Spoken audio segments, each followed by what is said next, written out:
हम सभी ने बचपन से ये सुना है कि अगर पैसे बनाने हैं तो पैसे खर्च भी करने पड़ेंगे। फ्री में तो कोई आजकल पानी तक नहीं देता। लेकिन क्या इस फिलॉसफी का मतलब है कि हमें पैसे खर्च करने ही पड़ेंगे? आज मैं जिस बुक की समरी आपके साथ शेयर करने वाला हूँ, ये आपकी माइंडसेट ही बदल देगा पैसों के बारे में।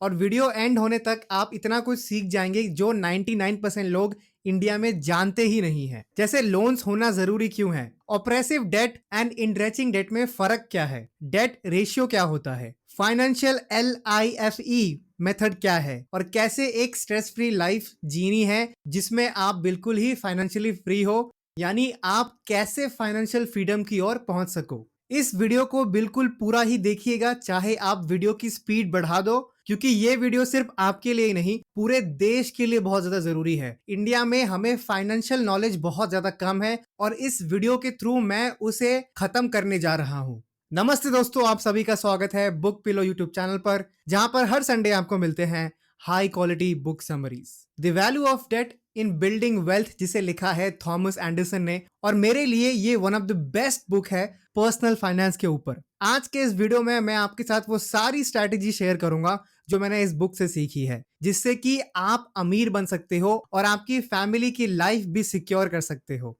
अगर मैं आपसे पूछूं कि आपके दिमाग में सबसे पहले क्या आता है जब मैं कहता हूं लोन्स यानी डेट, आप प्लीज लोन्स और डेट में कंफ्यूज मत होइए, क्योंकि दोनों का मतलब सेम ही है, यानी आपको पैसे देने हैं जिससे आपने लिए हैं। तो अगर इस वीडियो में कहीं पर भी मैं डेट का वर्ड यूज करता हूं, उसका मतलब है लोन्स, यानी आपको पैसे चुकाने हैं।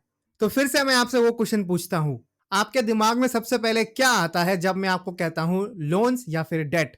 तो लोन्स के बारे में हम जनरली शायद ये सोचेंगे EMI, स्ट्रेस, पैसों की प्रॉब्लम, और हम इंडियंस हमेशा लोन्स चुकाने में लग जाते हैं। ऑथर का ये मानना है कि हमें लोन्स चुकाने में जल्दबाजी नहीं करनी चाहिए, क्योंकि इससे आपको लॉस होता है। चलिए मैं आपको दो फैमिली के एग्जाम्पल से समझाता हूं। मान लेते हैं कि एक शर्मा फैमिली है और एक सिंह फैमिली है। दोनों का इनकम सेम है, दोनों के खर्चे भी सेम है, और यहां तक कि दोनों के ऊपर लोन भी सेम है। मान लेते हैं कि इन दोनों फैमिली के ऊपर 50 लाख रुपए का लोन है, 10 साल के लिए 6.7% इंटरेस्ट रेट पे।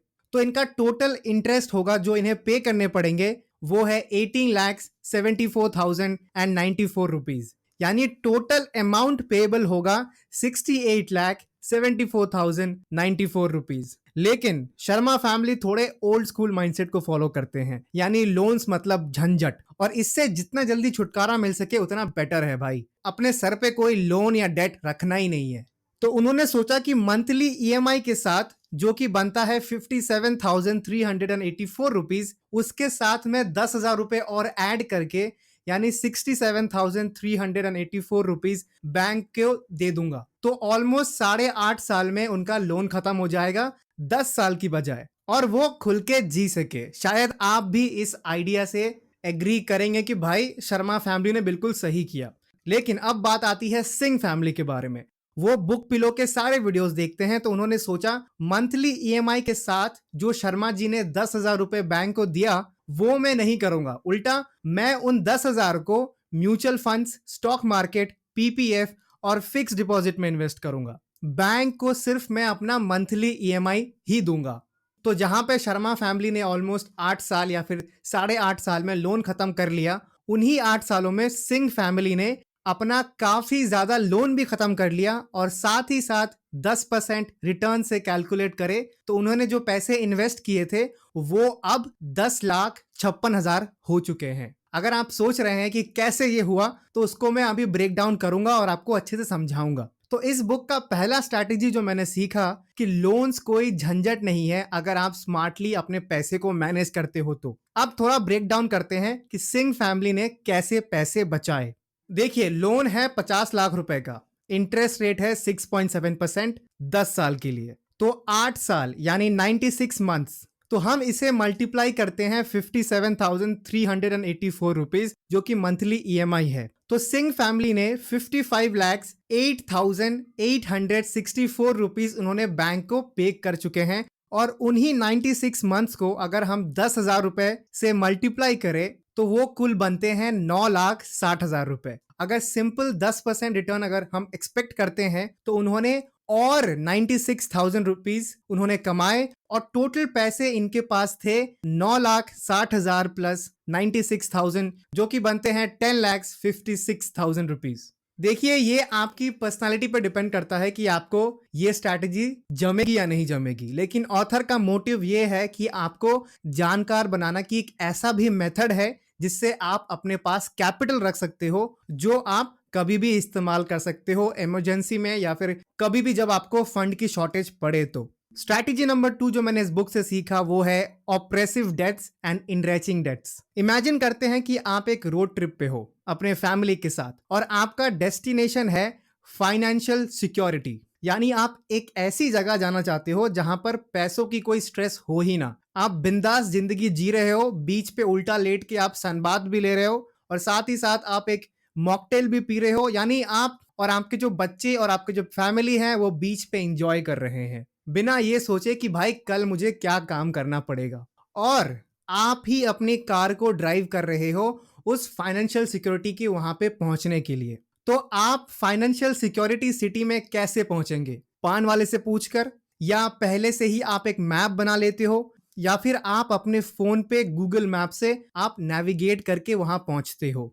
और जरूरी नहीं है कि रास्ता सिर्फ एक ही होना चाहिए, बहुत अलग अलग तरीके हैं वहां पहुंचने के। सबसे पहला साइन बोर्ड जो आपने देखा उस रोड पे वो ये है कि सारे डेट या लोन्स इक्वल नहीं होते। जैसे कि मैंने पहले स्ट्रैटेजी में आपको समझाया कैसे लोन चुकाना टाइम पे सबसे बेटर स्ट्रैटेजी नहीं है। और अगर आप ये सोच रहे हो कि ये फंडा सारे लोन्स के ऊपर अप्लाई करता है तो आप गलत हो या फिर आप मिसअंडरस्टूड कर रहे हो। इसीलिए ऑथर हमें 2 तरीके के लोन्स या डेट के बारे में समझाते हैं।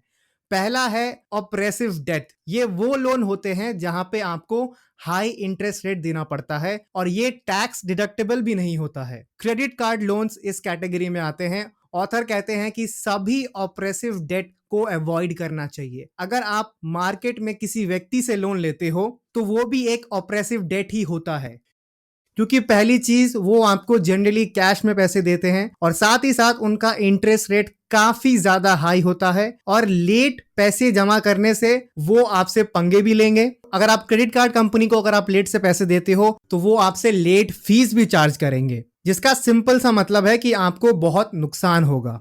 और आपका जो डेस्टिनेशन है फाइनेंशियल सिक्योरिटी, वहां पहुंचने में आपको और टाइम लग जाएगा। लेकिन ऑथर सभी को रेकमेंड करते हैं इनरेचिंग डेट में। ये उस तरीके का लोन होता है जिसमें पहली चीज इंटरेस्ट रेट बहुत कम होते हैं और साथ ही साथ आपको टैक्स बेनिफिट भी मिलता है, जैसे होम लोन्स, बिजनेस लोन या कार लोन। ये जनरली आपकी लिक्विडिटी को बढ़ाता है। लिक्विडिटी का सिंपल सा मतलब है कि आपके पास कितने पैसे हैं अभी, चाहे वो कैश में हो, चाहे वो बैंक में हो, चाहे वो कहीं पे भी हो, जिसे आप तुरंत खर्च कर सकते हो। लिक्विडिटी होना बहुत ज्यादा अच्छा है। जैसे कि अभी जो मार्केट सिचुएशन है इंडिया में, वहां पे लोग अपने जॉब लूज कर रहे हैं, बिजनेस में काफी लॉस हो रहा है। तो अगर आपके पास अच्छी लिक्विडिटी है तो आप सरवाइव कर सकते हैं। लेकिन अगर आपके पास इनफ कैपिटल नहीं है तो हो सकता है कि आपको अपना बिजनेस बंद करना पड़े, और अगर आप अपना जॉब लूज कर लेते हो तो आप अपनी फैमिली पे बहुत ज्यादा प्रेशर बिल्ड अप कर सकते हो, क्योंकि आप पैसे नहीं कमा रहे हो और आपके पास कोई लिक्विडिटी है ही नहीं। इसीलिए अपने इनकम का 10 से 15% आप सेव करिए और हो सके तो कुछ पैसे इन्वेस्ट करिए म्यूचुअल फंड्स में या स्टॉक मार्केट में।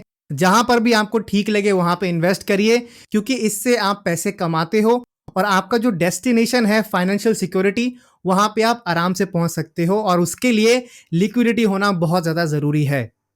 तीसरा और आखिरी स्ट्रैटेजी जो मैंने इस बुक से सीखा वो है फाइनेंशियल LIFE मेथड, यानी लाइफ मेथड। ऑथर कहते हैं कि 4 तरीके हैं जिससे कि आप फाइनेंशियली फ्री हो सकते हो। यानी L का मीनिंग है लॉन्च, I का मीनिंग है इंडिपेंडेंस, F का मीनिंग है फ्रीडम और E का मतलब है इक्विलिब्रियम। ऑथर हमें रेकमेंड करते हैं कि अपनी नेट वर्थ को कैलकुलेट करने के लिए, और नेट वर्थ को कैलकुलेट करने के लिए बहुत ही सिंपल फॉर्मूला है। वो ये है कि एसेट को सब्सट्रैक्ट करना है अपने डेट से। फॉर एग्जाम्पल, एसेट यानी आपका बैंक बैलेंस, आपका प्रॉपर्टीज, आपका बिजनेस की वैल्यू, और डेट यानी आपका home loan, car loan, friend loan और जो भी लोन है वो सब इसमें आता है। तो जब आप अपना एसेट से अपने डेट को सब्सट्रैक्ट करते हो तो वो है आपका नेटवर्थ। अगर आपका नेटवर्थ आपके एनुअल इनकम का आधा है तो आप अभी एल फेज में हो, यानी लॉन्च फेज में हो। अगर आपका नेटवर्थ पूरे साल का एनुअल इनकम है या उससे भी ज्यादा है तो आप अभी आई फेज में हो, यानी इंडिपेंडेंस फेज में हो।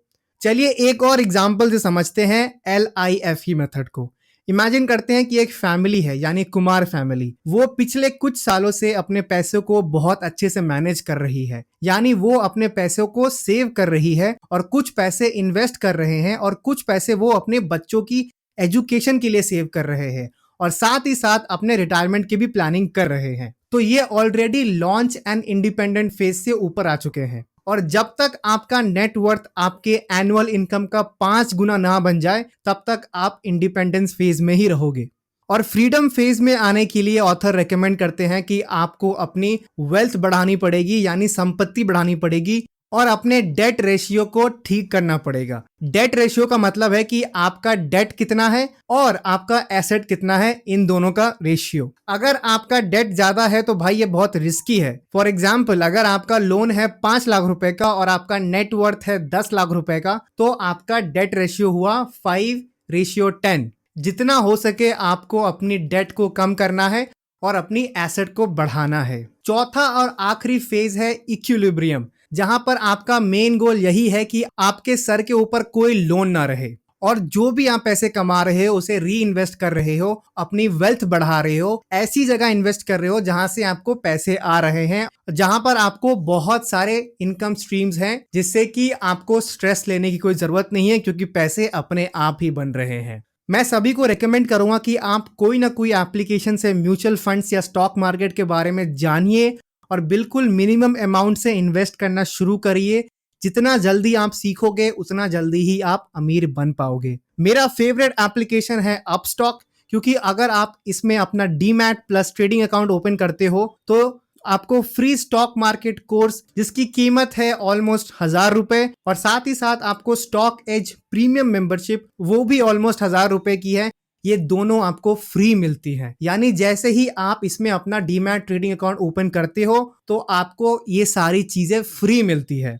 और सबसे बेस्ट एडवांटेज है कि ये बिल्कुल ही इसमें कोई पेपर वर्क है ही नहीं। सिर्फ 12 से 24 घंटे में आपका डीमैट और ट्रेडिंग अकाउंट ओपन हो जाता है। इस एप्लीकेशन के इन्वेस्टर है रतन टाटा जी, तो भरोसा अपने आप ही बन जाता है। डिस्क्रिप्शन में दिए गए लिंक से अगर आप अकाउंट ओपन करते हो तो आपको ये सारे बेनिफिट ऑटोमेटिकली ही मिल जाएंगे। और ये कोई स्पॉन्सर्ड वीडियो नहीं है, बल्कि मैं खुद यूज करता हूं, इसीलिए मैं सबको सजेस्ट भी करता हूं। इंस्टाग्राम पे अगर आप 1 घंटा वेस्ट करते हो उससे बेटर है कि आप स्टॉक पे 15 मिनट बस कंपनीज के शेयर्स देखते रहो। देखो कि कैसे वो फ्लक्चुएट कर रहे हैं, कैसे वो बढ़ रहे हैं, कैसे वो कम रहे हैं, कैसे कुछ नॉर्मल डिसीजन से स्टॉक्स की वैल्यू बढ़ती है, कैसे वो कमती है। इससे जितना जल्दी आप सीखोगे उतना ही आपके लिए बेटर है और तभी इंडिया ग्रो कर पाएगा जब इंडियंस फाइनेंशियल मार्केट के बारे में ज्यादा से ज्यादा नॉलेज गेन कर सके और ज्यादा से ज्यादा पैसे इन्वेस्ट करे भी, जिससे कि उनका भी फायदा हो और देश का भी फायदा हो।